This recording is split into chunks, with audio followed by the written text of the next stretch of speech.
Everyone, कैसे हैं आप सब। आज का एक और जो important and one of the most important topic जिसे हम कहना चाहेंगे, total internal reflection. Total internal reflection से पहले कुछ टर्म्स का हमें पता, बेसिक्स बहुत ज़रूरी है, जैसे कि रेयर मीडियम क्या होता है, डेंसर मीडियम क्या होते हैं। रेयर मीडियम का मतलब है ऐसा मीडियम जिसकी डेंसिटी क्या होती है, लेस, एंड डेंसर मीडियम का मतलब होता है जिसकी डेंसिटी क्या होती है, ज़्यादा। अब एक और टर्म जो आप यहाँ पर देखने वाले हो, one that is your critical angle. Critical angle क्या होता है, जिसके लिए angle of incidence, angle of incidence क्या होता है, जो इंसिडेंट रे के साथ एंगल बन रहे हैं।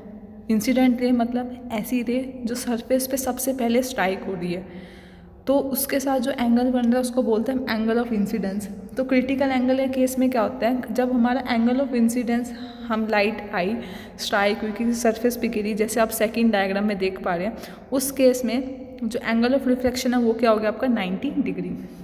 अब टोटल इंटरनल रिफ्लेक्शन में क्या होता है, ऐसा फिनोमिना जब हमारी लाइट रेज है एक मीडियम से जब दूसरे मीडियम में जा रही है, उसका पाथ चेंज नहीं हो रहा, वो जिस मीडियम में आई थी, जैसे कि आप थर्ड केस में देख पा रहे हैं, जिस मीडियम में आई, मीडियम 2 से आई और मीडियम 2 में वापस चलेगी, जैसा कि रिफ्लेक्शन के केस में होता है। तो इसको बोलते हैं आप लोग टोटल इंटरनल रिफ्लेक्शन। यहाँ पर 3 केस दिख रहे हैं, case number 1, case number 2 and case number 3। Case number 1 में हमारा नॉर्मल केस है, एक इंसिडेंट रे आई, कौन सा अच्छा मीडियम 2 है आपका जो डेंसर मीडियम है, एंड मीडियम 1 आपका रेयर मीडियम है, जैसे कि मीडियम 1 एयर लिया हुआ है हमने और मीडियम 2 वाटर लिया हुआ है। अब हमारी लाइट रेस कैसे जा रही है, डेंसर से रेयर। सबको पता है कि अगर हमारी लाइट रेस अगर डेंसर से रेयर जा रही है तो वो क्या जाएगी, अवे फ्रॉम द नॉर्मल। यही चीज़ यहाँ पर हुई। अगर आप देखो इंसिडेंट रे एंड नॉर्मल से बहुत अलग जा रही है रिफ्लेक्टेड रे। सेकेंड केस में कोई हमारी इंसिडेंट रे थी।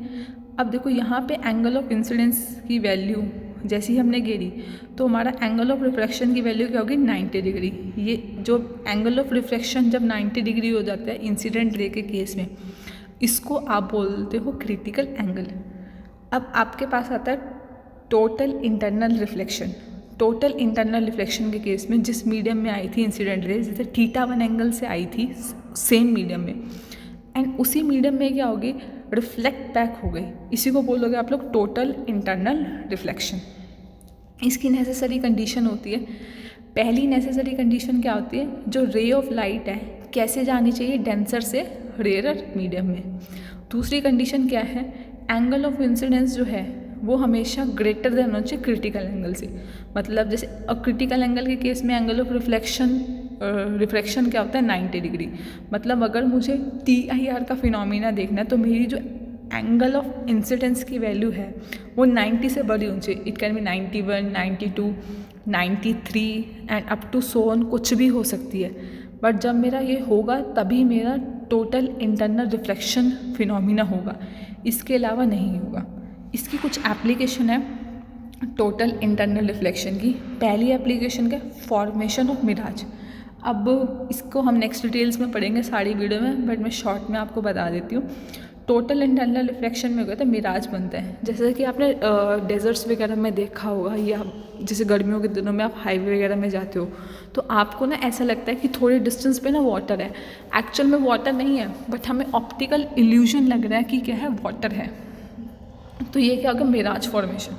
सेकेंड क्या है, shining of an empty test tube dipped in water.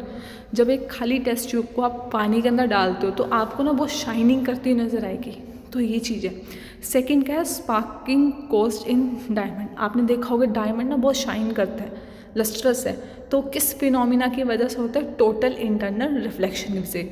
ये कुछ और एप्लीकेशंस है। एक और एप्लीकेशंस आप लिख सकते हो ऑप्टिकल फाइबर्स में, जिसमें आप देखते हो थिन वायर्स की फॉर्म में या थिन क्लैडिंग के शेड में आपकी जो है लाइट रिफ्लेक्ट हो रही है टोटल इंटरनल रिफ्लेक्शन से। Thank you so much.